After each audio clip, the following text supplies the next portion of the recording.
sois du moi le parfum qui t'est dû. La beauté de ton nom, ton âme est perdue. Je veux n'être qu'à toi. Jésus, je t'aime. Reçois du peu que j'ai tout à donner, tout l'amour que mes yeux n'ont pas su démontrer. Je veux n'être qu'à toi. Jésus, je t'aime. Oh non, rien n'est plus beau que ton amour. Rien n'est plus sain que le sang du pardon. Je veux n'être qu'à toi. Jésus, mon roi.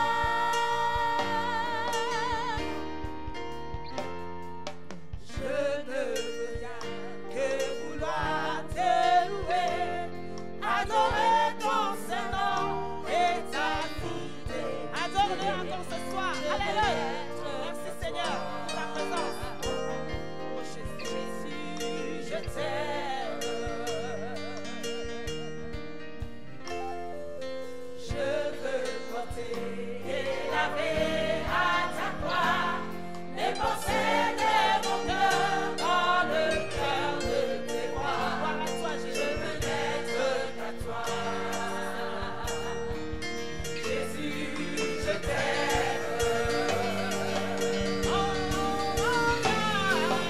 Rien n'est plus beau que ton nom.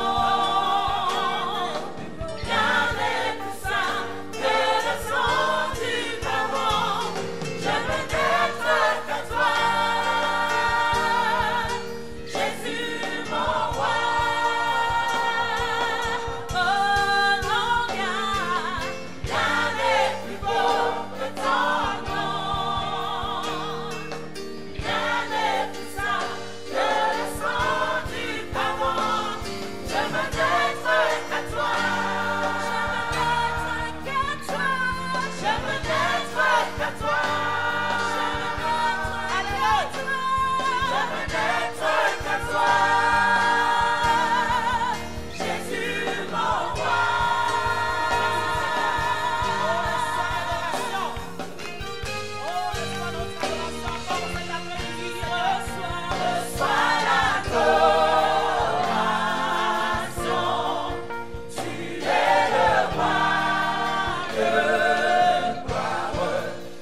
Reçois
Que son nom soit béni.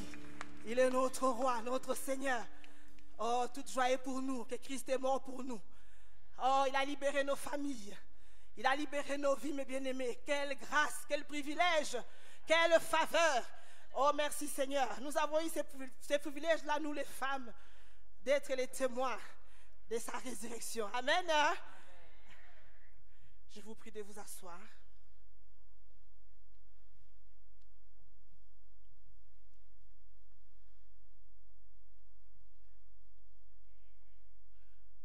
Au travers des Écritures, nous allons découvrir ensemble les femmes dans le ministère de Jésus. Amen. Nous allons lire dans Luc 8, les 3 premiers versets.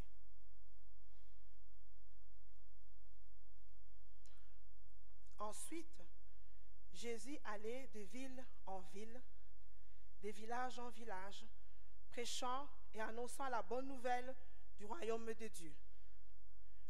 Les 12 étaient avec lui et quelques femmes qui avaient été guéries d'esprits malins et des maladies. Marie dite de Magdala, dans laquelle étaient sortis 7 démons.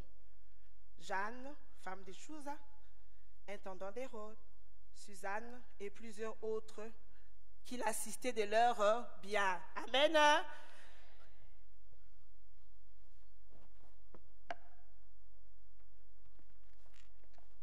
La deuxième lecture se trouve dans le livre de Luc, toujours, le chapitre 10 et les versets 38 à 42.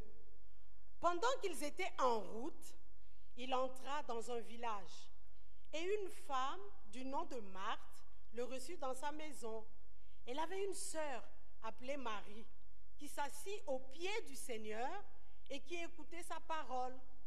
Marthe était absorbée par les nombreux soucis du service. Elle survint et dit, « Seigneur, tu ne te mets pas en peine de ce que ma sœur me laisse seule pour servir? Dis-lui donc de m'aider. » Le Seigneur lui répondit, « Marthe, Marthe, tu t'inquiètes et tu t'agites pour beaucoup de choses.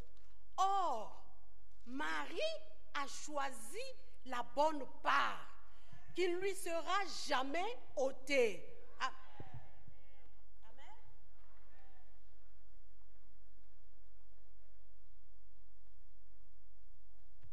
Voilà. Nous allons lire dans le livre de Luc, chapitre 23, à partir du verset 26. Comme il l'a mené, ils prirent un certain Simon de Cyrène qui revenait des champs, et ils le chargèrent de la croix pour qu'il la porte derrière Jésus. Une grande multitude de peuples et de femmes le suivaient. Celles-ci se frappaient la poitrine et se lamentaient sur lui. Jésus se tourna vers elles et dit, « Filles de Jérusalem, ne pleurez pas sur moi, mais pleurez sur vous et sur vos enfants. » Amen.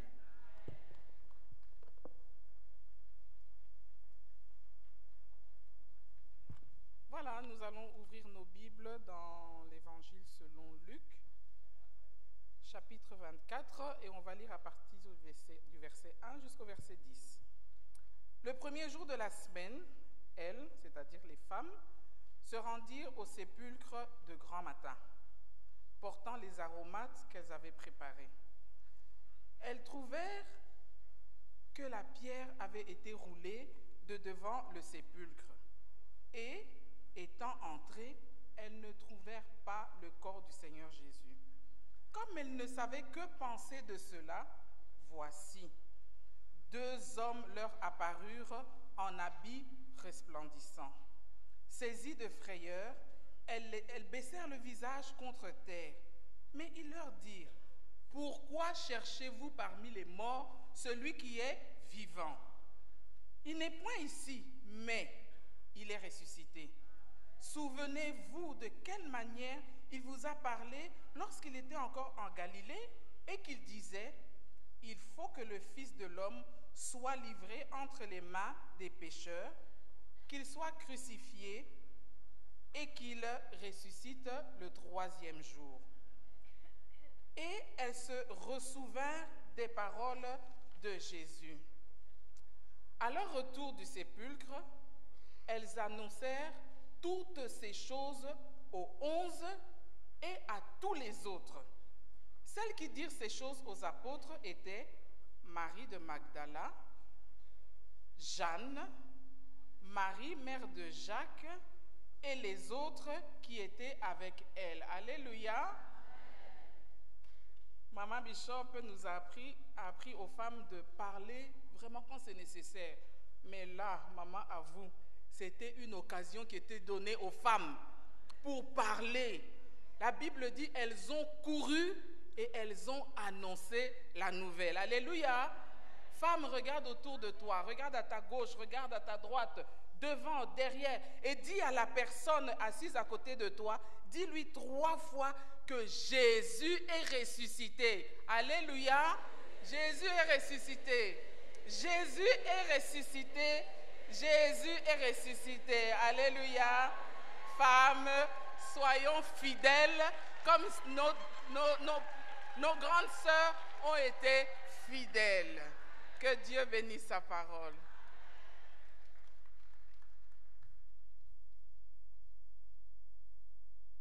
Amen. Quelle joie, parce qu'il est réellement ressuscité. Nous allons accueillir notre chorale, la chorale Espérance de la Nouvelle-Jérusalem de Bruxelles. Applaudissons pour la chorale Espérance, pour les encourager. Amen.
Est-ce que je parle à une maman cet après-midi?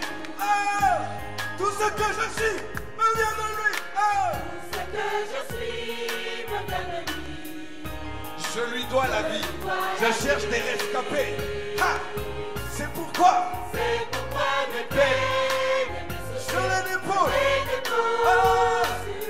Il ne sommeille ni ne dort. Il ne sommeille ni ne dort. Rien n'échappe à son pouvoir. Moi je le loue et je l'adore. Je le loue et je l'adore. Car je suis sûr. Qu'avec lui, Je suis. Voilà. C'est bon, c'est bon, c'est bon, c'est ton, c'est ton. c'est bon, Il ne sommeille. il ne sommeille ni ne dort. Rien n'échappe à son pouvoir. Rien n'échappe à son pouvoir. Moi je le loue et je l'adore. Je le loue et je l'adore. Car je suis sûr. Sûr Qu'avec lui, je suis. Yeah. C'est mon Jésus. c'est mon Jésus. Je cherche des bilolo, bilolo. Je cherche des fous de Jésus. Télémanayo. Je ne pourrais. Je ne pourrai jamais oublier Tout seul. tout ce qui m'est arrivé. Alors que j'étais au bord du désert. Tu étais aussi au bord. Papa, là.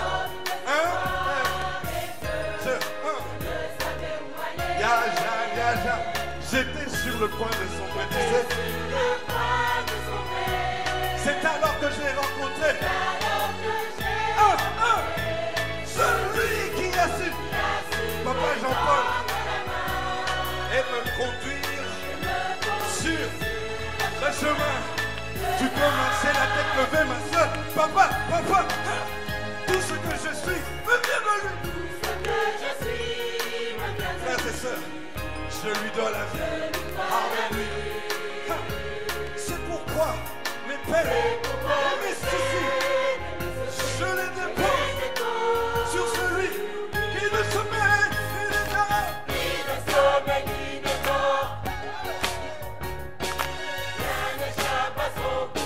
Moi je le loue et je l'adore.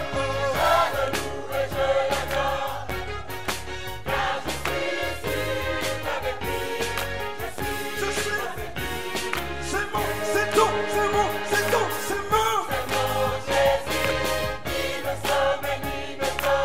Nous parlons du maître du ciel et de la terre. Moi je le loue et je l'adore. Car je suis sûr qu'avec lui, je sais. C'est bon, c'est bon, c'est bon, c'est bon, c'est bon. Mon Jésus, mon ami.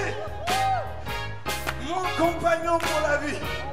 Et sur le chemin, il me tient ma main, je ne crains plus rien. Car lui et moi, c'est une longue histoire. Mon Jésus, mon ami, mon compagnon pour la vie. Main dans la main, Nous marchons, hey, lui et moi. on va bouger un peu, on va danser un peu. Mon Jésus, Mon Jésus, mon ami, mon compagnon pour la vie. main dans la main, Nous marchons, parce que lui et moi, lui et moi, c'est une longue histoire. mon Jésus, Mon Jésus, mon ami, mon compagnon compagnon pour la vie. Main dans la main, nous marchons, parce que lui et moi, c'est une longue. Alléluia, que Dieu vous bénisse.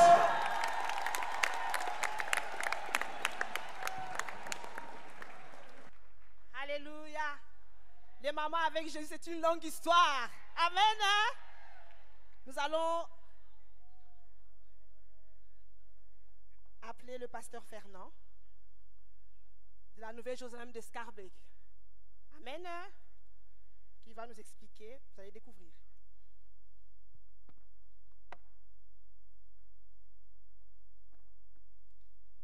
Bonjour dans le nom merveilleux de notre Seigneur Jésus.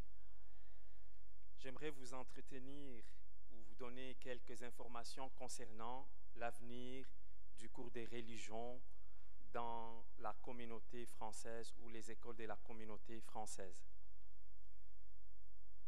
Alors, toutes les églises protestantes belges et évangéliques font partie d'une structure plus large, le CACP, le Conseil administratif du culte protestant évangélique, qui représente auprès de l'État l'ensemble des églises protestantes et évangéliques de ce pays, c'est-à-dire la Belgique. Le CACP compte plusieurs commissions, parmi lesquelles la CERP, Commission de l'enseignement religieux protestant et évangélique, qui a pour mission de veiller au bon fonctionnement de cours des religions protestantes dans les écoles officielles fréquentées par à peu près la moitié des élèves. Depuis plus de 50 ans, la Constitution garantit aux parents ou aux élèves majeurs le droit de choisir dans les écoles de l'État entre différentes options philosophiques dont la religion protestante. C'est un privilège quasi unique en Europe, mais dernièrement, suite à des réformes assez radicales, ces cours ont été mis à mal afin de faire place à un nouveau cours de philosophie et citoyenneté qui regroupe tous les élèves. Les cours des religions ont été réduits de 2 heures à 1 heure par semaine et par classe.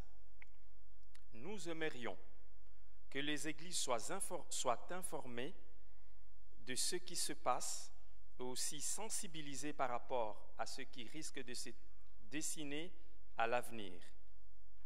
Dans beaucoup d'établissements, l'organisation des cours des religions, déjà pas simple, est devenue franchement chaotique, des horaires très compliqués, des élèves sans professeur.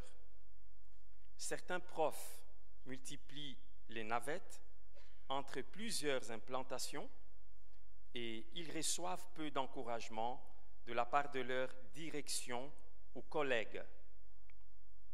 Ce serait bien que nos églises soient des lieux de refuge où tous ceux qui vivent le combat difficile dans leur vie professionnelle puissent recharger leur batterie et trouvent un soutien, une écoute et un réconfort.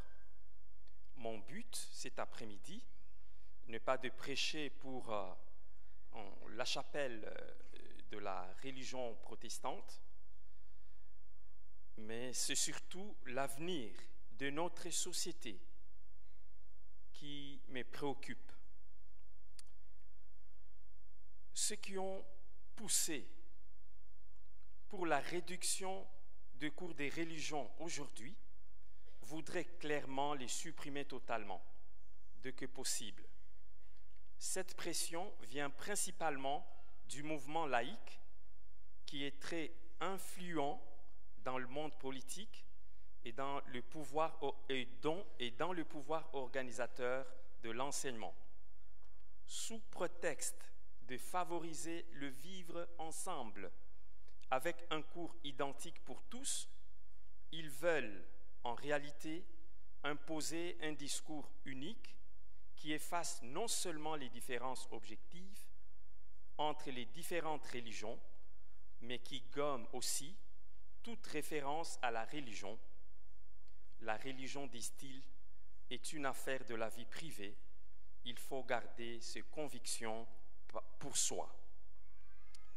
Le nouveau cours, identique pour tous, catholiques, protestants, orthodoxes, musulmans, israélites, agnostiques ou même athées, vise à favoriser en Belgique le vivre ensemble multiconfessionnel et multiculturel, notion a priori séduisante et politiquement correcte, mais en prétendant inculquer une manière unique et soi-disant neutre de réfléchir aux grandes questions, il gomme les différences incontestables entre les confessions religieuses et bien évidemment réduit très fort toute référence à la foi dans les écoles, comme c'est déjà le cas dans d'autres espaces publics. On ne peut que constater que notre société, qui change très vite, progresse dans le négatif de ses racines chrétiennes et se cherche des valeurs, des substitutions qu'elle ne trouvera pas. C'est ainsi qu'on aimerait éloigner de la sphère publique, pas uniquement des écoles, toute réflexion informée et sérieuse sur des questions religieuses. C'est clairement une tentative de marginaliser la religion en Belgique. Est-ce les débuts d'une régression de la liberté religieuse qui toucherait en premier lieu les minorités, dont les protestants? Or, un sondage réalisé au début de 2016 a révélé que 75% de Belges francophones revendiquent une identité religieuse, toutes confessions confondues.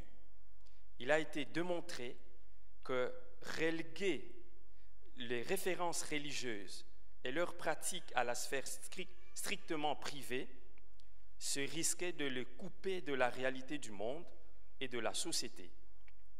Non seulement c'est très dangereux, mais c'est aussi anti-biblique, car en tant que chrétiens, nous ne vivons pas à l'écart du monde, mais bien dans la société civile, où nous avons un rôle à jouer.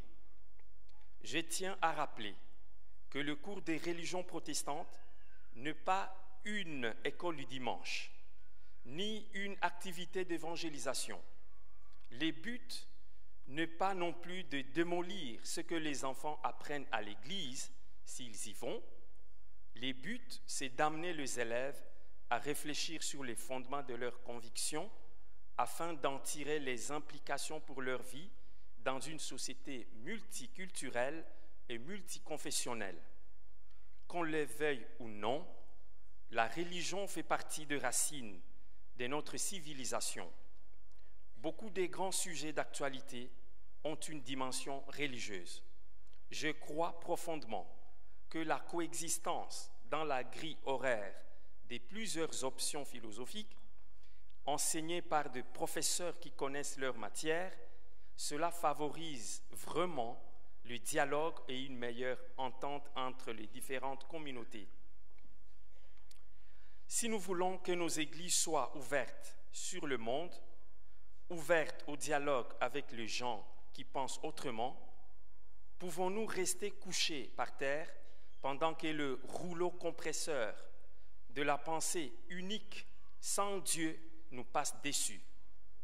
Si nous ne pouvons pas forcément changer des choses, nous devons d'être attentifs à ce qui se passe autour de nous, car l'évolution n'est sans doute pas terminée.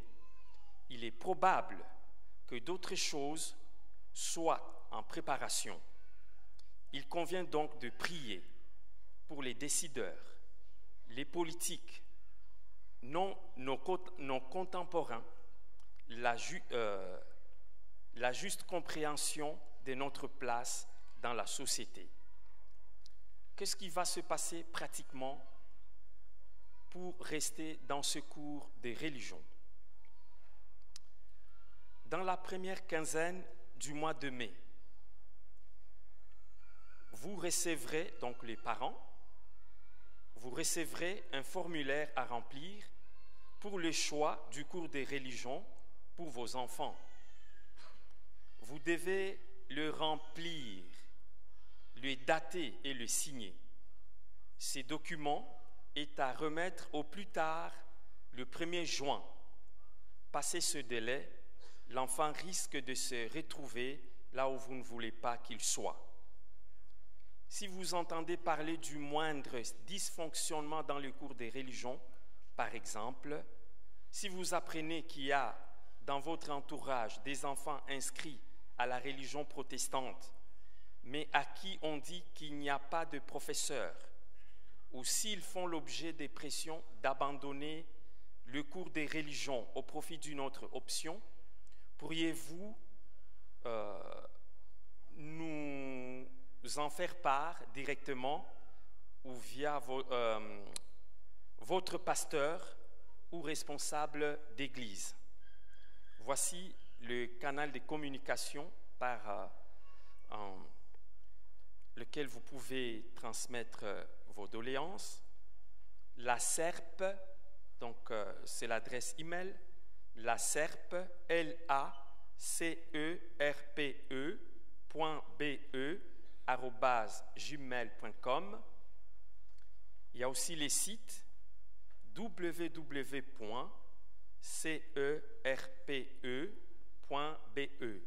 Je vous remercie.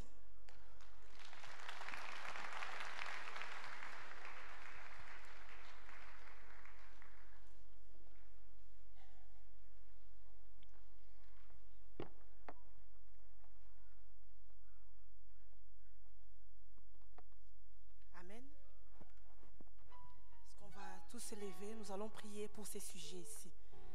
C'est très important. J'ai appris dans la région, je crois, montoise, il y a une école musulmane qui va être encore... on va ouvrir une école.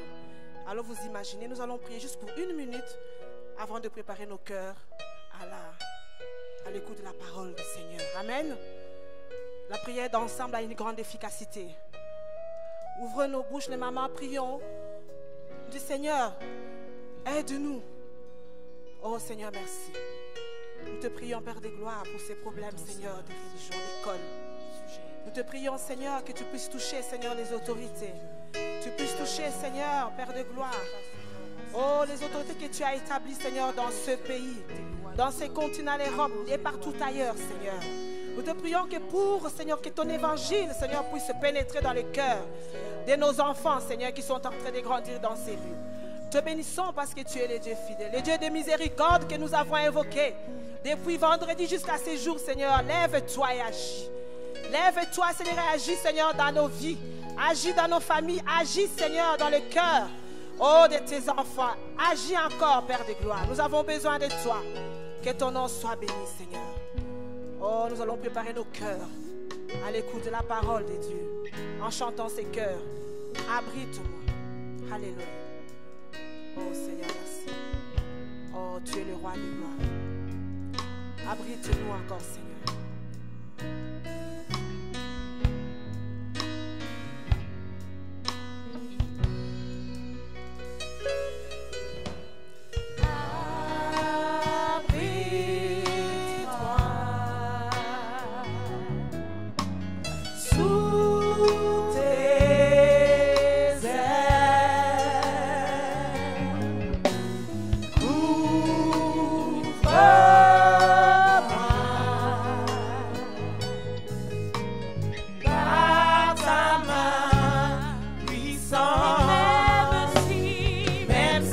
les océans se déchaînent, je les traverserai avec toi.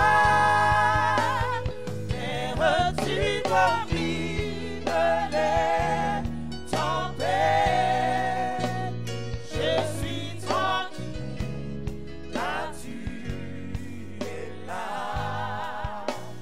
Je suis tranquille, car tu es là. En Jésus seul, en Jésus seul, je me confie, je me confie.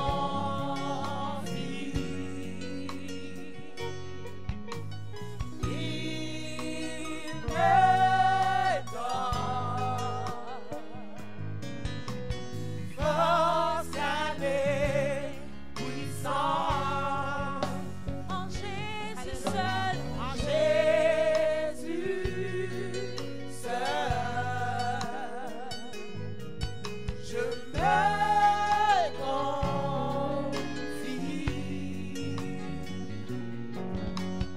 Il me donne force, calme, puissance, même si les océans se déchaînent, je les traverserai avec toi. Terre, tu domines les tempêtes, je suis tranquille, car tu es là. Je suis tranquille, car tu es là. Même si les océans se déchaînent, je les traverserai avec toi.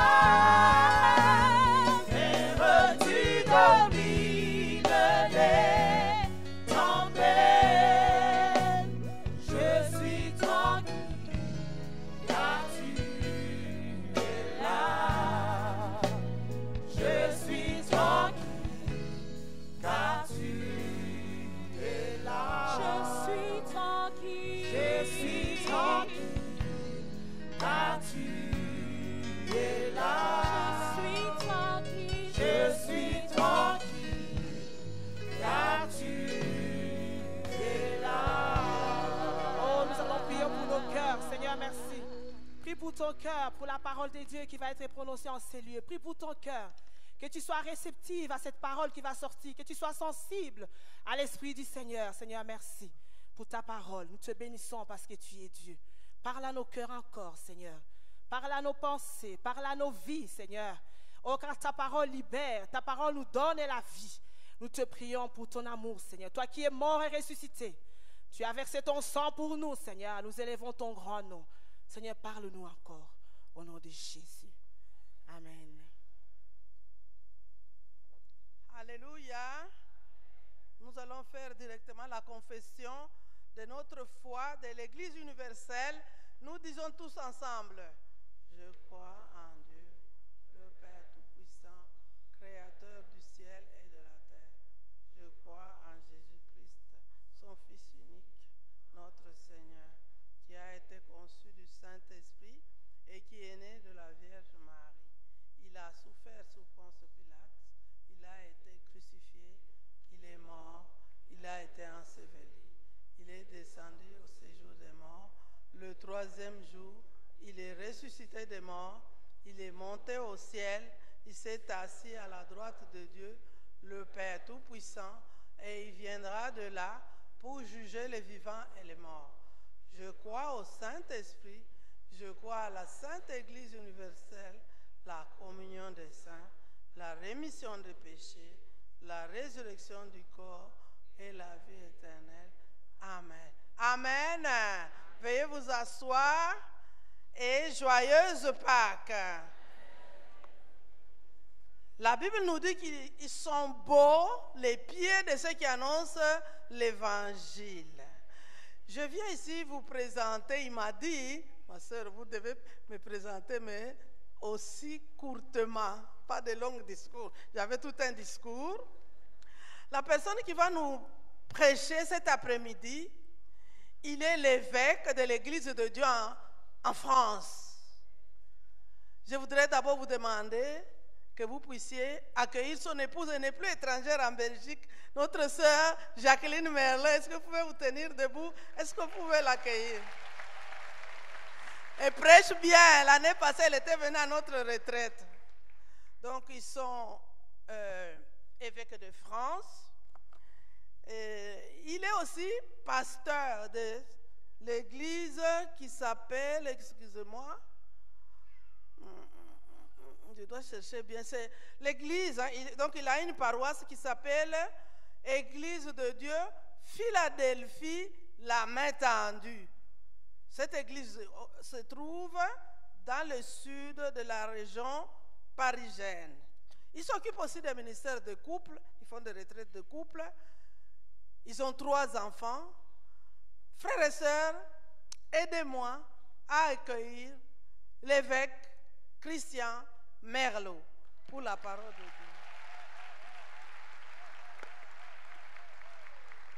C'est parfait. C'est vraiment parfait. Merci beaucoup. Merci maman, c'est parfait. C'est très bien. Et encore, c'est trop long, je trouve. Bon. À tout Seigneur, tout honneur, nous accueillons le Seigneur naturellement, nous le bénissons, n'est-ce pas vrai? Nous sommes là à cause de Jésus-Christ. Seul Jésus mérite la gloire. Est-ce qu'on peut l'acclamer, le Seigneur?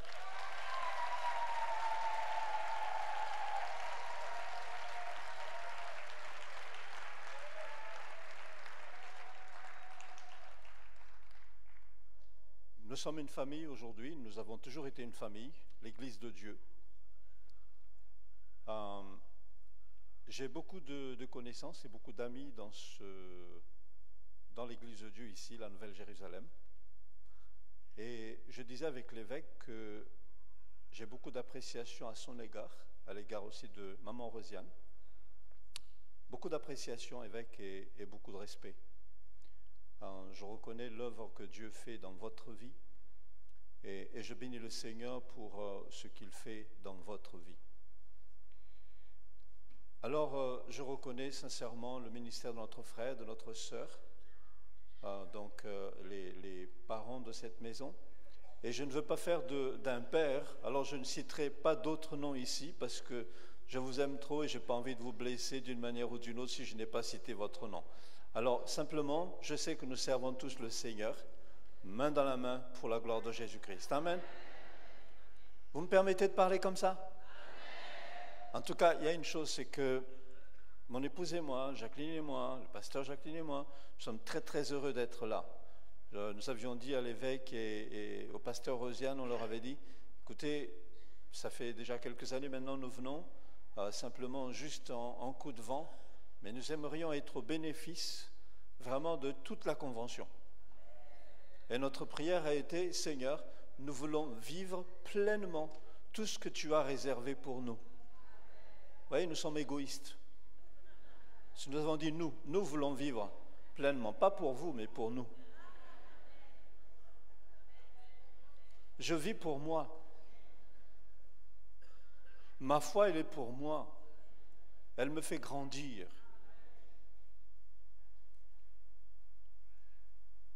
Alors, je suis vraiment là. Je suis le premier à être béni, vraiment, et les mamans là.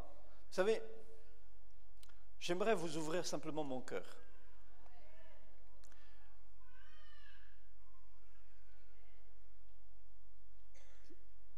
Nous disons que l'homme, c'est le chef de la femme.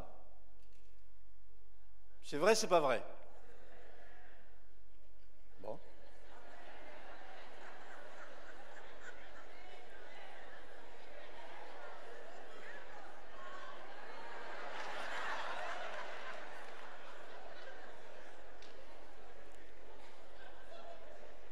Mais il y a un autre détail que je devrais vous dire. Nous sommes les chefs parce que vous nous le permettez. Normalement, les mamans, vous devriez dire Alléluia! Nous sommes les chefs parce que vous nous le permettez. Parce que je peux vous garantir, là, si vous ne le permettez pas, mon frère et mon ami, là, le bishop, Titia me disait, oui, c'est vrai, parce que sinon c'est le bâton qui arrive. Tu vois, c'est sorti quand même. Hein. Bon, blague à part. Nous sommes là surtout pour la parole de Dieu. Donc, très heureux d'être avec vous et merci vraiment pour Bishop Martin Moutier-Bellé de me permettre d'intervenir à chaque fois que nous avons cette opportunité-là. Vraiment, merci beaucoup pour votre confiance. Merci, Maman Rosiane, de m'introduire dans votre maison parce que je sais que si vous ne nous appréciez pas, le pasteur Jacqueline et moi, vous ne nous introduirez pas, déjà pas chez vous et surtout pas auprès de vos enfants. Vraiment, merci. Et merci les mamans de nous accueillir. C'est vraiment un honneur pour nous. Merci beaucoup. Croyez-moi, je suis quelqu'un d'assez direct et je ne suis pas vraiment en train de vous flatter là. Je suis en train de vous dire la vérité. Hein. Je suis vraiment reconnaissant à Dieu pour ce privilège que nous avons aujourd'hui. Je le vois ça comme un privilège. Alors, bien sûr, ça fait des années que nous servons le Seigneur, mais j'ai toujours la boule au ventre lorsque je dois apporter la parole de Dieu et lorsque je dois parler à son peuple. Je suis amoureux de Jésus, et je peux le dire comme ça. Et là, ma femme ne sera pas jalouse. C'est la seule personne auquel elle m'autorise à être amoureux. Après, c'est le coup de bâton. Mais non. Hey. Ok.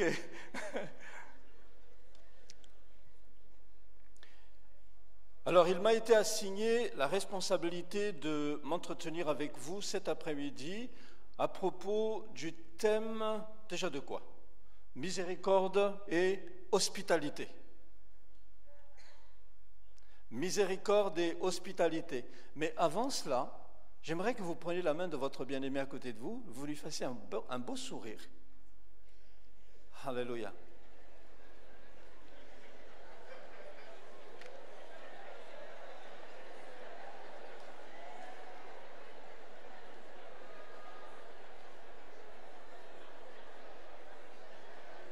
Mais pourquoi vous riez? Je n'ai même pas encore rien dit. Oh Jésus. Ok. Dites à votre bien-aimé à côté de vous que l'Éternel te bénisse et qu'il te garde. Que l'Éternel fasse luire sa face sur toi et qu'il t'accorde sa grâce. Que l'Éternel tourne sa face vers toi et qu'il te donne la paix. La paix parce que tu te confies en lui.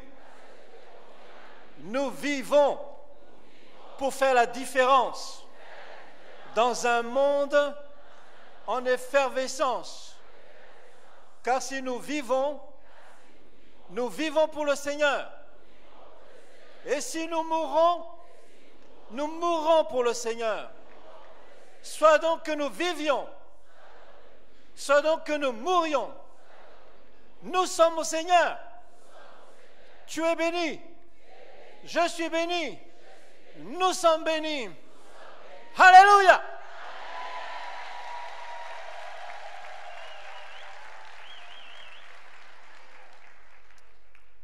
Béni dans la ville, béni dans les champs, béni à mon départ, béni à mon arrivée. Je suis la tête et non la queue, premier et non le dernier. Alléluia.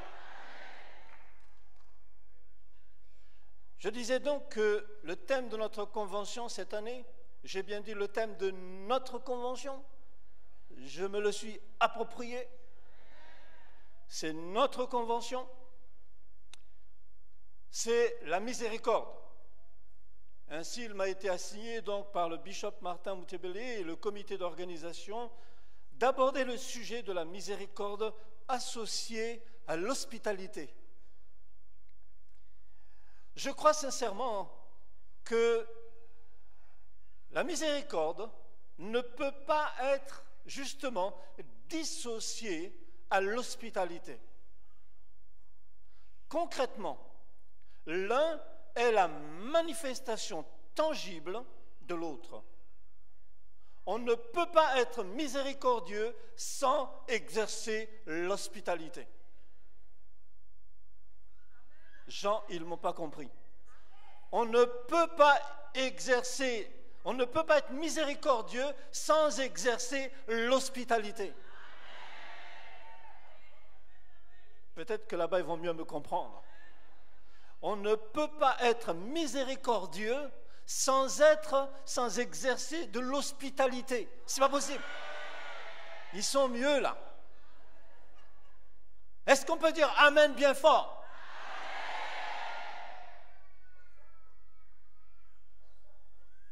Nous avons entendu que la foi sans œuvre est morte. Se dire qu'on est miséricordieux et sans exercer l'hospitalité, ça ne vaut pas le coup.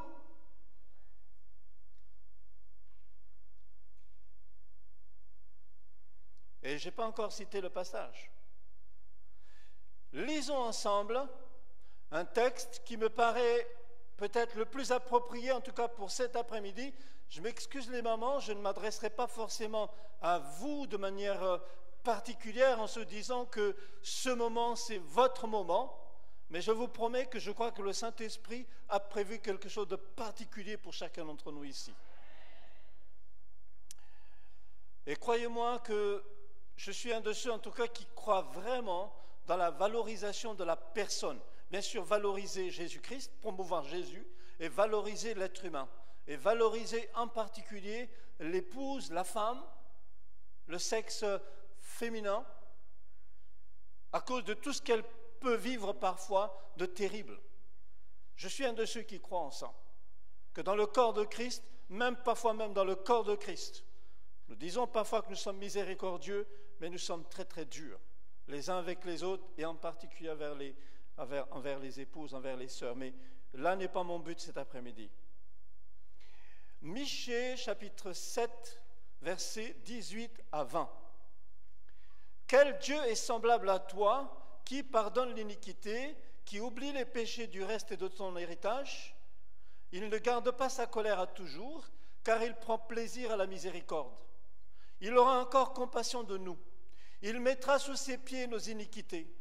Tu jetteras au fond de la mer tous leurs péchés. Tu témoigneras de la fidélité à Jacob, de la bonté à Abraham, comme tu l'as juré à nos pères au jour d'autrefois. Voilà donc le texte sur lequel nous allons réfléchir courtement cet après-midi. Et frères et sœurs, quels enseignements simples, pratiques et concrets pouvons-nous justement apprendre à la lecture de ce texte de la parole de Dieu? Ma conviction personnelle est que finalement, nous n'avons pas forcément besoin de plus de connaissances ou même de plus de révélations.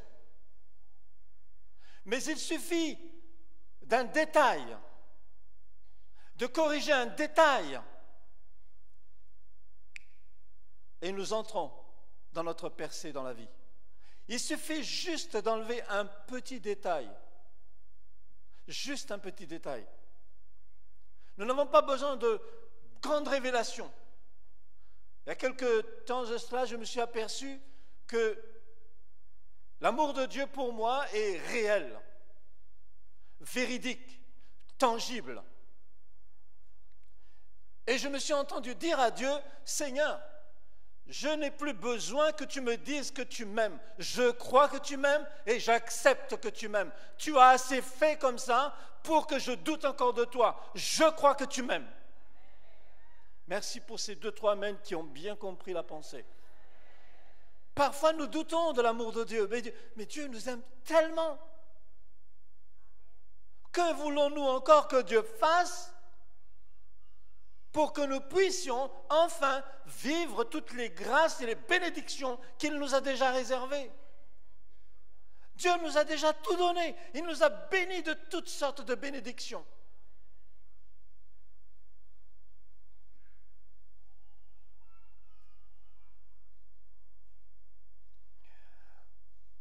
Alors, quel enseignement, frères et sœurs, simple, pratique et concret? Ce texte, en réalité, que nous venons de lire, résume la manifestation concrète de la miséricorde et de l'hospitalité de Dieu. Simplement, résumé, Dieu pardonne, Dieu oublie, Dieu ne garde pas de colère, pas de rancune, Dieu a de la compassion, Dieu est fidèle, Dieu est bon. Ainsi il accueille. Manifestation tangible de la miséricorde de Dieu. Dans l'Ancien Testament, 2 mots sont employés pour parler justement de la miséricorde de Dieu. Alors je me suis tourné vers mon frère Germain, je ne sais pas s'il est dans le coin. Il est là. Alors je ne sais pas frère, hein, parce que moi je ne parle pas l'hébreu.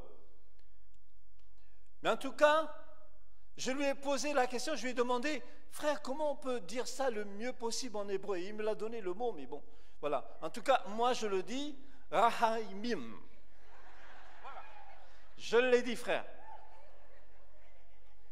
En tout cas, ce que je peux dire, c'est que ce mot hébreu est un pluriel qui signifie entrailles. Entrailles. Les Hébreux considéraient que les entrailles, en tant que siège de tous les sentiments, pouvaient s'émouvoir sous le coup de la douleur ou d'une peine. La miséricorde apparaît alors comme l'attachement d'un être à un autre. Les entrailles qui s'émeuvent, qui est touché à cause de quelque chose, à cause d'une situation particulière. Mes entrailles s'émeuvent.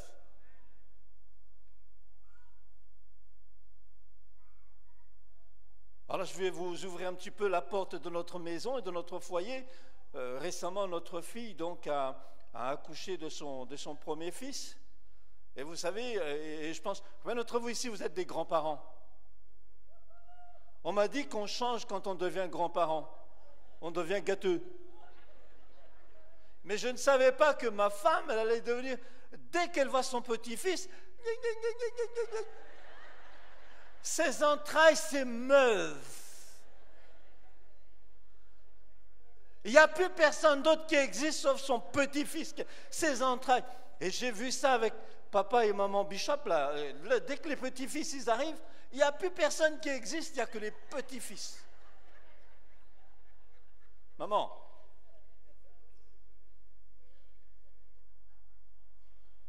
Les entrailles de Dieu sont émues.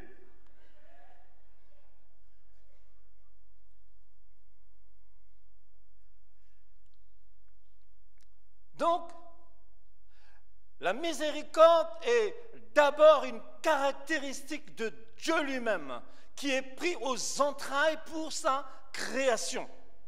Nous avons, notre frère de ce matin nous avait cité le texte de Exode 34, verset 6, il dit « L'Éternel passa devant lui et s'écria « L'Éternel, l'Éternel, Dieu miséricordieux et compatissant, lent à la colère, riche en bonté et en fidélité. »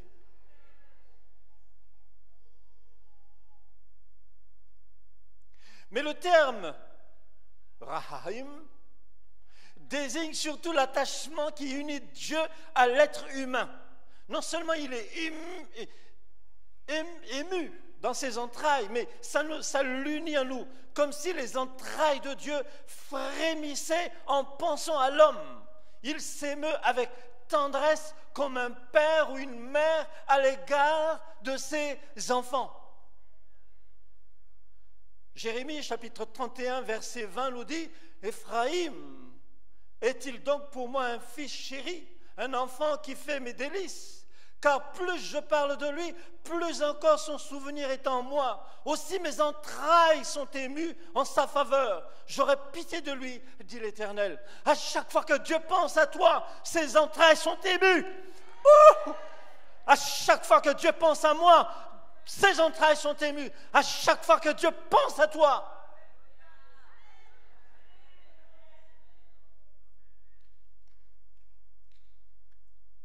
Oh, j'aimerais que nous puissions restaurer une image vraie de Dieu. Il est ému. Il n'est pas, dénigrant. Il ne t'ignore pas. Il ne t'a pas délaissé, il ne te laisse pas. Au contraire, il est délicat. Il est délicat, il te respecte. Et ses entrailles sont émues. Et il dit, voilà mon fils, voilà ma fille.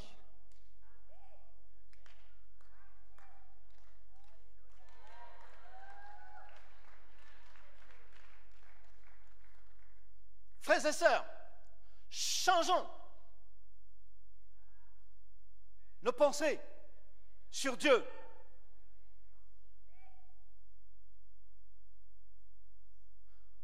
Nos surintendants, notre couple de surintendants nous invite à une conférence sur le fait de changer notre mentalité. Breaking mindset.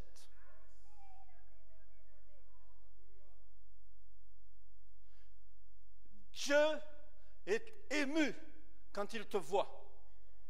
Quelqu'un peut le dire ensemble? Dieu est ému quand il me voit. Dieu est ému quand il me voit.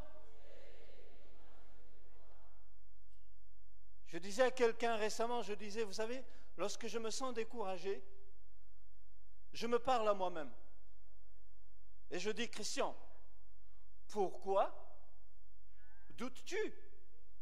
Pourquoi tu te fais du mal pour rien? Christian, accepte l'amour de Dieu, accepte que Dieu soit là. Christian, tu es aimé. Hein? Oui, tu es aimé. Ah bon? Oui, par qui? Par ton papa. Ah.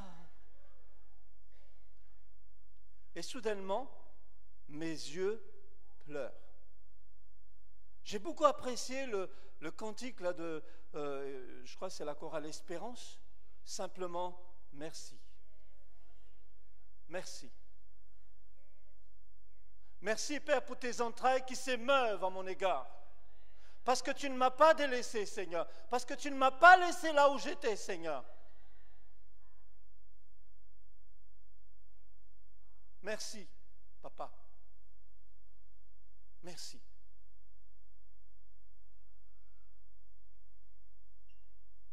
Voyez-vous, frères et sœurs, c'est à cause de sa miséricorde, encore une fois, je reviens, frère Germain, Rahaïm, entrailles donc, que Dieu notre Père a envoyé Jésus-Christ. C'est à cause de ces entrailles émues. La Bible parle, Luc chapitre 1er, verset 68. Béni soit le Seigneur, le Dieu d'Israël, de ce qu'il a visité et racheté son peuple et nous a suscité un puissant sauveur dans la maison de David, son serviteur, comme il l'avait annoncé par la bouche de ses saints prophètes des temps anciens. Un sauveur qui nous délivre de nos ennemis et de la main de tous ceux qui nous haïssent, de tous ceux qui nous haïssent, de tous ceux qui nous haïssent, de tous ceux qui nous haïssent. Et écoutez la suite, c'est ainsi qu'il manifeste... Allons? C'est ainsi qu'il manifeste sa miséricorde, c'est-à-dire ses entrailles émues. J'ai vu mon peuple, j'ai vu mes enfants.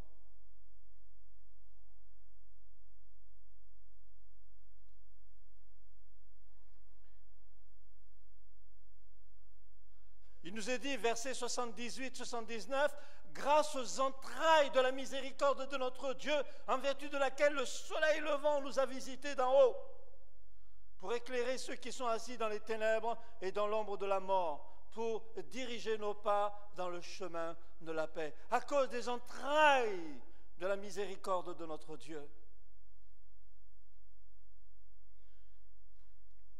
Le deuxième mot que j'ai trouvé aussi qui parle de la miséricorde de Dieu, et je pense là, frère Germain, je vais dire un peu mieux, Resem, ou Resed, voilà, c'est ça, qui signifie un amour fidèle. Ce n'est pas l'amour d'un instant, c'est un amour voulu, choisi, décidé par Dieu, et fidèle malgré tous les errements et les égarements que peut vivre son peuple. Un amour choisi, un amour délibéré. Dieu a choisi de t'aimer. Vous ne m'avez pas compris là. J'ai dit que Dieu a choisi simplement, dans sa miséricorde, de t'aimer. Tu ne mérites rien. C'est un amour libre. Libre. Il est libre de décider qui il veut aimer. Et il a choisi toi.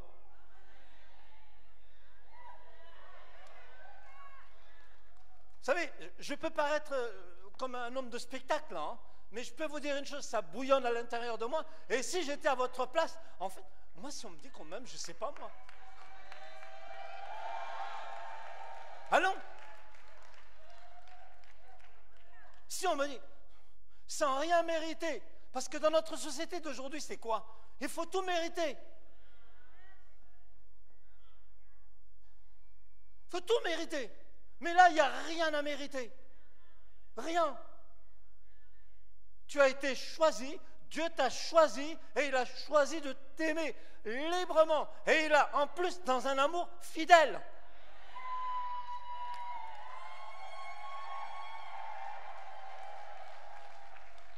Allons. Vraiment, nous pouvons louer le Seigneur. Vraiment, nous pouvons l'adorer parce qu'il est le seul capable de ça. Lorsque j'étais petit garçon déjà à l'époque, je me suis dit, parce que je suis né, malgré le fait que je sois français, je suis né dans l'île de Madagascar. Et là-bas, dans mon environnement, il y avait beaucoup d'infidélité. Et même avant de prendre l'avion pour venir en métropole, le souvenir d'un gamin, à l'époque, en 1976, juste avant de prendre l'avion, on avait découvert une femme juste au bord du canal Bishop, assassinée par son mari parce qu'elle avait été accusée d'avoir été infidèle.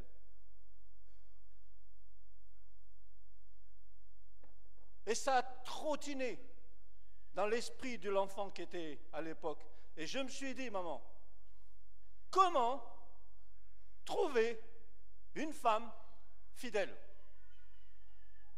Ça m'a vraiment touché à l'intérieur de moi. Comment être certain de l'amour de quelqu'un à son égard? Et vous savez, avant ma conversion, c'était devenu, vous savez, une maladie chez moi, la jalousie. Parce que je ne pouvais pas faire confiance aux gens. Je pouvais rencontrer les gens, je les souriais, mais je ne leur faisais pas confiance, parce que je n'avais pas confiance dans leur fidélité. Et vous savez à quel moment j'ai été délivré? Bien sûr, vous pouvez vous en douter, puisque à quel moment cet esprit a quitté ma vie? Quand j'ai accepté Jésus-Christ comme Seigneur et Sauveur personnel. Dieu m'a délivré de cet esprit-là, de jalousie, de manque d'assurance à l'intérieur, manque de confiance. Et vous savez quoi? À quel moment j'ai compris que ça y est, je pouvais faire confiance? Lorsque j'ai accepté Jésus-Christ comme Seigneur et Sauveur. Vous savez pourquoi? Parce que je sais que c'est plus moi qui garde ma femme, c'est Jésus.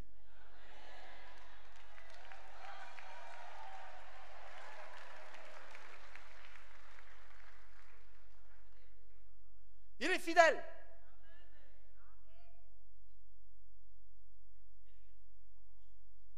Donc cette maladie a quitté ma vie, cet esprit en tout cas a quitté ma vie.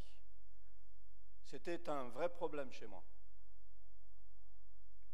En tout cas, en parlant de l'amour fidèle de Dieu, Ésaïe 49, verset 15 nous dit « Une femme oublie-t-elle l'enfant qu'elle allait?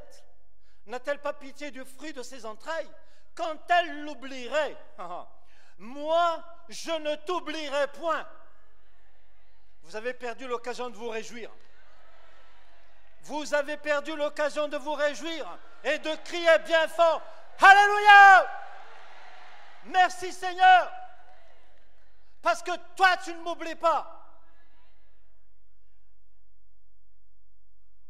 Ésaïe 54, verset 8 nous dit « Dans un instant de colère, je t'avais un moment dérobé ma face, mais avec un amour éternel, j'aurai compassion de toi. » Dit ton Rédempteur, l'Éternel, avec un amour quoi?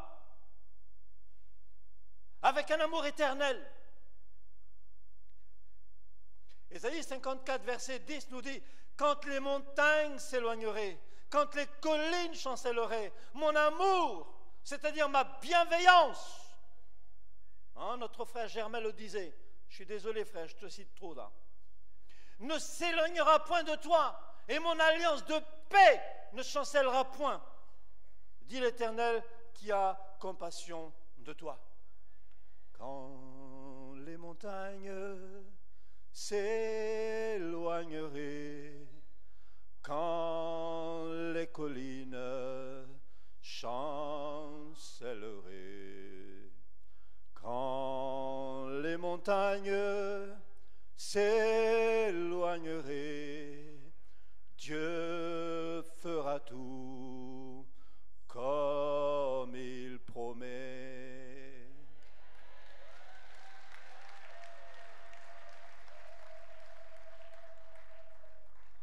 Voyez-vous, c'est encore à cause, frères et sœurs, de sa miséricorde, c'est-à-dire récède, amour fidèle, choisi, décidé, que Dieu notre Père a envoyé Jésus-Christ. Évangile selon Jean, chapitre 3, verset 16. Car Dieu a tant aimé le monde qu'il a donné son Fils unique. Car Dieu a tant aimé le monde, un amour choisi, un amour fidèle. Car Dieu t'a tant aimé.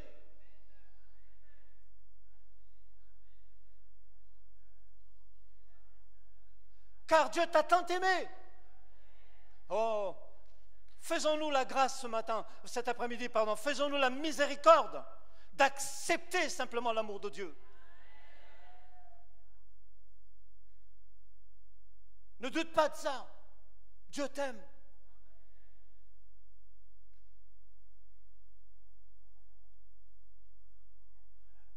Évangile selon Jean, chapitre 1er, verset 12-13 nous dit: mais à tous ceux qui l'ont reçu, à ceux qui croient en lui, ou en son nom, elle a donné le pouvoir de devenir enfants de Dieu, lesquels sont nés, écoutez bien ça, lesquels sont nés, non du sang, ni de la volonté de la chair, ni de la volonté de l'homme, mais de Dieu.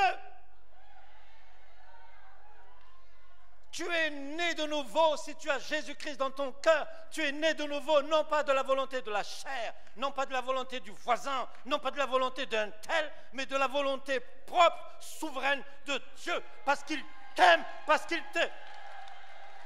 qu'il est miséricordieux en ton égard.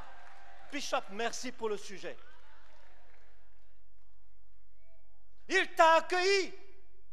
Il est hospitalier.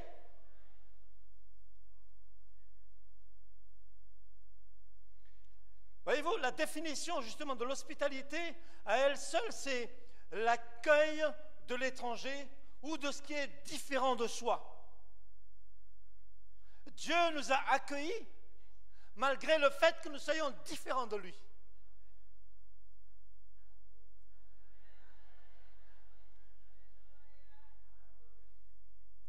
Mais j'aimerais aussi vous remercier parce que justement, vous pourriez nous voir peut-être comme différents, parce que nous venons de la France, parce que nos surintendants viennent des États-Unis, et vous avez exercé de la miséricorde à notre égard. Et j'ai vu le sens de l'hospitalité, Bishop. J'ai vu le sens de l'hospitalité, sans être flatteur. Hein. Je reconnais simplement ce qui est vrai. Il y a le sens de l'hospitalité. On accueille ce qui est différent de soi.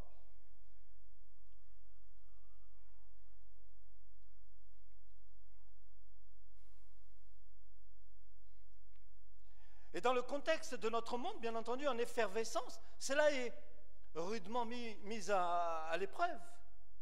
Accepter ce qui est étrange, ce qui est différent, ce qui est bizarre donc. On a beaucoup d'appropriés là-dessus, n'est-ce pas, Pasteur Ginette? On a des appropriés lorsque c'est différent. On a des a priori. Mais Dieu n'a pas d'a priori à ton égard. Il t'aime, il t'accepte, il te défend, il te conseille, il te console, il prend soin de toi, il est délicat. Les entrailles de miséricorde de Dieu. Alors, en quoi, frères et sœurs, est-ce que tout ceci pourrait nous interpeller aujourd'hui? Eh bien, sans faire de suspense, La raison d'être de l'Église, c'est de manifester le visage de la miséricorde de Dieu. Un peu comme le peuple d'Israël. Je répète ça parce que je crois que je n'ai pas été saisi là. La raison d'être de l'Église, c'est de manifester le visage de la miséricorde de Dieu. La raison d'être de Dieu. Si nous ne montrons pas le visage miséricordieux de Dieu, nous ne gagnerons pas ce monde en effervescence. Nous pourrions dire, oh, il est perdu, et nous pourrions même prier et arracher le peu de cheveux qui nous restent parfois sur la tête. Ça ne marchera pas. Pourquoi? Parce que tout simplement, la prière ne peut pas fonctionner sans acte, sans agir. On peut dire tout ce qu'on veut.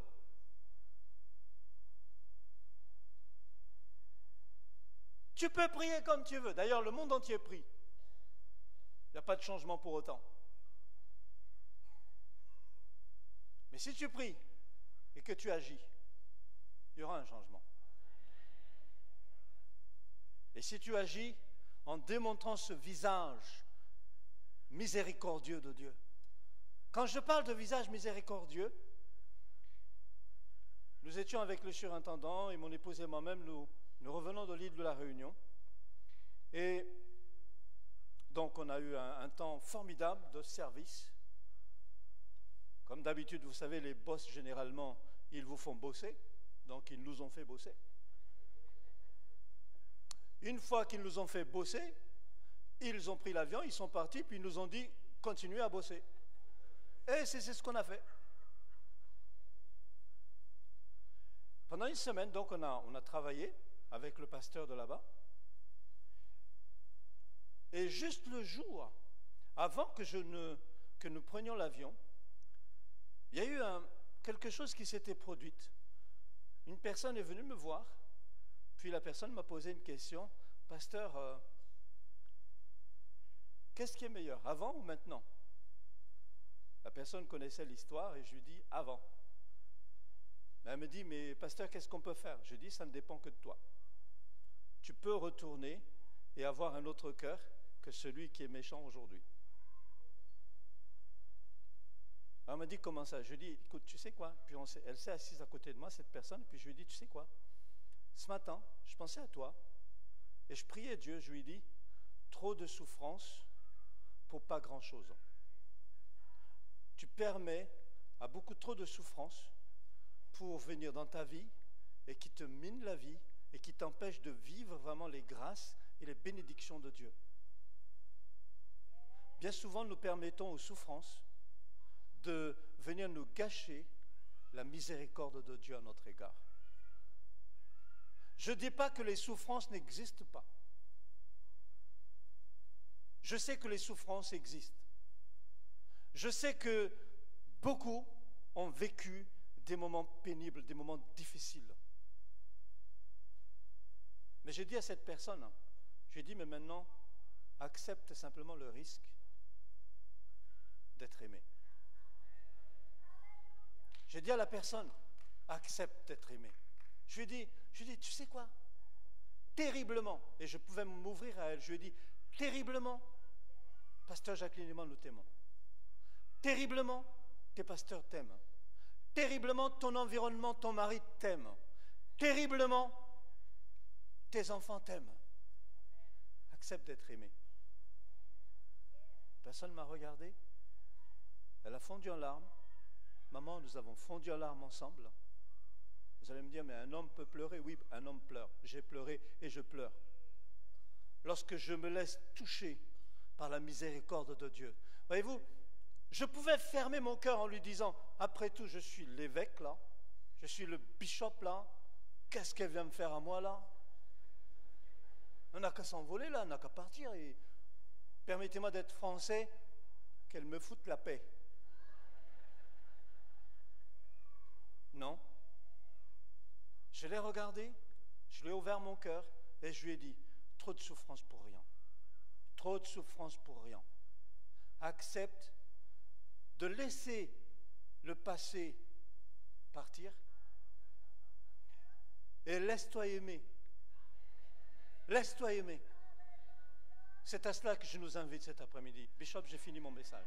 C'est à ça que je vous invite cet après-midi.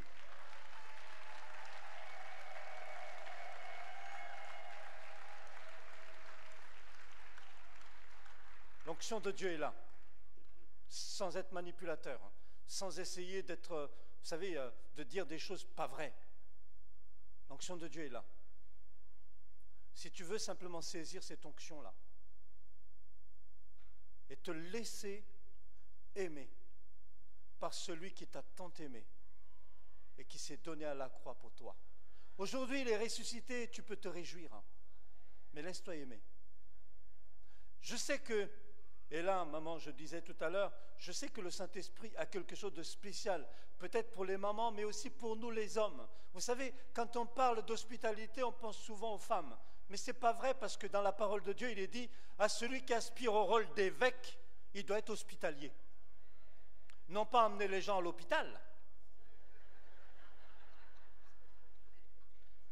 Non, non. Accueillir les gens.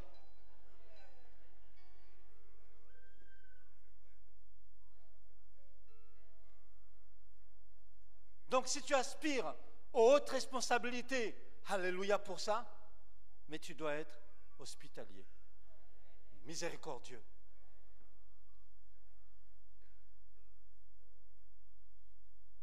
J'aimerais adresser 2 requêtes de prière. La première, j'aimerais, si par exemple quelqu'un n'a pas encore expérimenté cet amour, c'est-à-dire vous n'avez jamais entendu parler de Jésus-Christ, vous n'avez pas encore pris Jésus-Christ comme Seigneur et Sauveur personnel. Jésus n'est pas encore votre Seigneur et Sauveur, vous n'avez pas encore expérimenté cet amour, j'aimerais vous donner l'occasion de le rencontrer cet après-midi.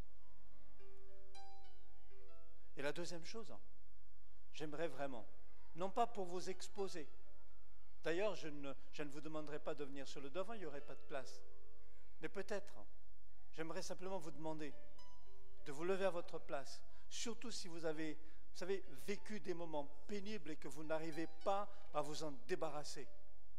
J'aimerais simplement prier avec vous, pour vous, là où vous êtes. Vous laissez simplement vous émouvoir par les entrailles de miséricorde de votre papa. Simplement, non pas imaginer, mais croyez, acceptez d'être aimé. Comme cette jeune femme dont je faisais référence dans mon message. Ces 2 requêtes-là. Si vraiment, j'aimerais pouvoir prier avec vous. Alléluia. Maintenant, je vous invite à vous lever à votre place. Si vous souhaitez vraiment laisser votre passé partir et vous laisser aimer par l'amour de Dieu, levez-vous à votre place. Je sais qu'il y a plus d'une personne ici.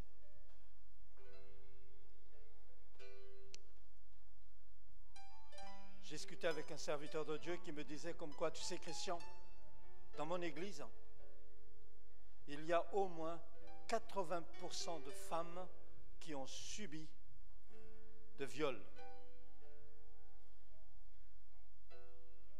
au sein de la famille. Et ça, il me dit, c'est à cause de ça que je rencontre des difficultés dans l'église. Je lui ai dit, oui, c'est vrai. Et je lui ai demandé, est-ce qu'il a suivi, est-ce qu'il a fait une formation pour cela? Mais la meilleure formation, c'est auprès du Saint-Esprit. La meilleure chose à faire, c'est de venir au pied du Seigneur et de se laisser toucher par son amour. D'accepter, voyez-vous, de décider et de laisser tomber. Je ne dis pas que toutes les mamans aujourd'hui, vous avez subi ça. J'aimerais vraiment vous inviter à laisser le passé partir et de ne plus lui permettre de gâcher votre vie. J'aimerais que l'Assemblée, pour ne disposer personne, vous disiez après moi, Seigneur Jésus, viens dans mon cœur. Maintenant, j'accepte ton témoignage d'amour, ton témoignage de miséricorde, ton témoignage de compassion dans ma vie. Jésus-Christ, sois mon Seigneur et sois mon sauveur. Aujourd'hui, j'abandonne entre tes mains ma vie. Que ton Esprit Saint me guide maintenant, me remplisse. Merci Père pour le sacrifice de Jésus-Christ. Merci Seigneur. J'aimerais prier maintenant pour vous. Père éternel, c'est vrai Seigneur, le temps est insuffisant pour décrire ta miséricorde à notre égard. Mais je veux croire que parlant de tes entrailles qui s'émeuvent alors que tu nous regardes est amplement suffisant afin de laisser passer, Seigneur, le passé, les blessures, les maladies et toutes ces choses, Seigneur, qui ont pu nous empêcher de vivre l'excellence même de ta grâce manifestée au travers de ton Fils Jésus-Christ. Père, je te prie en faveur de chacun, de tous ceux, Seigneur, qui se sont levés. Je prie, Seigneur, que le passé soit vraiment passé dans leur vie. Et je te prie, Seigneur, de les toucher. Donne-leur, Seigneur, cette entraille de miséricorde que toi-même tu as, Seigneur. Je ne te demande pas, Seigneur, une portion. Je te demande la totalité. Parce que, Seigneur, tu as pour nous la totalité. Tu nous as donné pleinement, une pleine mesure serrée, secouée et qui déborde. Seigneur, donne à chacun un cœur pour comprendre, des yeux pour voir et des oreilles pour entendre. Oui, Père, je te demande cela au nom de Jésus-Christ. Et je prends autorité sur vous, puissance du mal. Au nom de Jésus-Christ de Nazareth, je vous interdis de revenir et de ramener le passé, de ressusciter le passé. Le passé, c'est le passé. Jésus-Christ est ressuscité et il ne mourra plus jamais. Jésus-Christ est dans la vie de chacun. Il ne mourra jamais. L'amour de Dieu ne mourra jamais. Saint-Esprit, c'est toi, Seigneur, qui vivifie la parole dans le cœur de chacun d'entre nous. Apporte cette consolation dans le cœur de chacun, dans le nom de Jésus. Oh, que tout le peuple dise Amen. Alléluia. Pouvons-nous crier au Seigneur?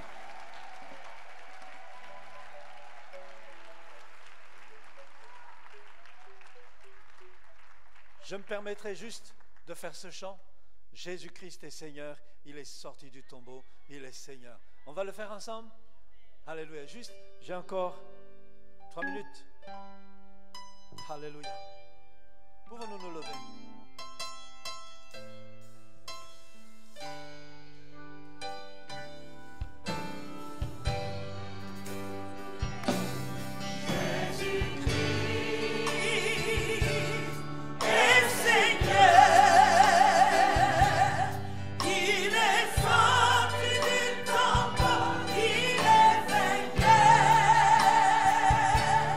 Tout genou fléchira.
jusqu'à la lie. J'aimerais simplement en fait nous encourager aussi, puisque je sais que c'est le temps des offrandes là, donc j'aimerais aussi nous encourager à avoir un cœur miséricordieux. Je l'ai dit tout à l'heure, vous savez, sans l'acte, les paroles meurent. Nous devons vraiment confirmer notre parole. Je crois que c'est John Maxwell qui disait ceci: on peut reconnaître quelqu'un par deux façons. Premièrement, dans ses actes, et ensuite dans ses œuvres. Mais la vraie personne digne de confiance, quand ces deux-là se rencontrent, c'est-à-dire je dis ce que je fais et je fais ce que je dis. Dieu a été miséricordieux à notre égard. Ne pouvons-nous pas aussi être miséricordieux à son égard, et surtout pour son œuvre ici?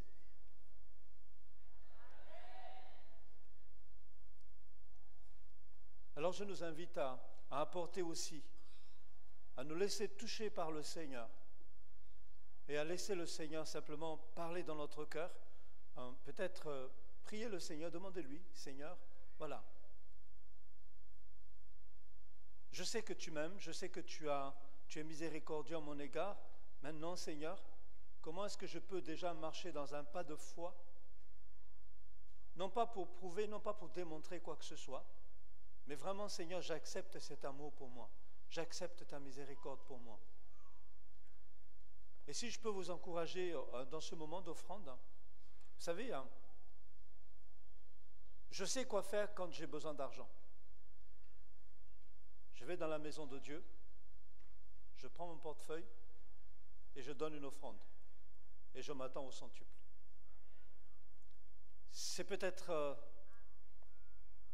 pas une certitude chez certains, mais pour moi, à chaque fois que je le fais, ça fonctionne. Dieu me bénit alors que je bénis son œuvre. Que le Seigneur vous bénisse.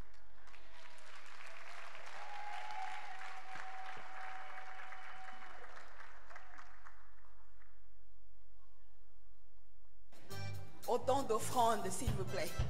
C'est le jour de Pâques, nous voulons le donner avec tout notre amour. Amen.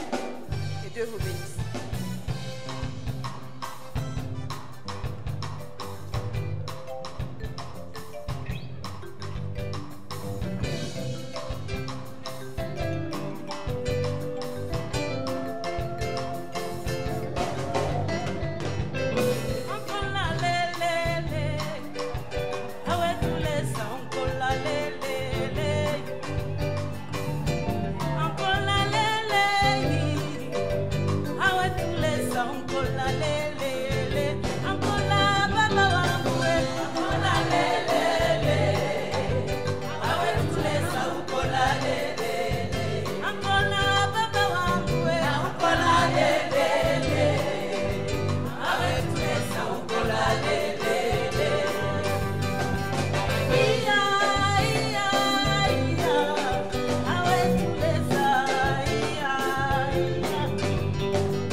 Yes,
Yaya Yeswe, Yaya Nanga.